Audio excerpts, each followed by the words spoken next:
How to set Spotify song as a caller tune. So go ahead and open your Spotify. And then go to the song that you would like to set as your caller tune. So click on the three dots next to the song's name. And as you can see, there is no option to directly set it as your caller tune through your Spotify. So what you'll have to do is you'll have to download the song.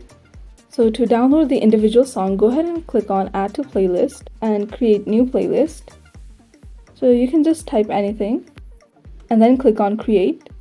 So go over to your library and click on the playlist that you have just created.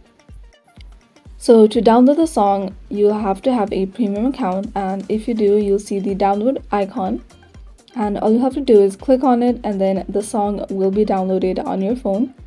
And then you can just set it as your caller tune. So this is how to set Spotify song as a caller tune.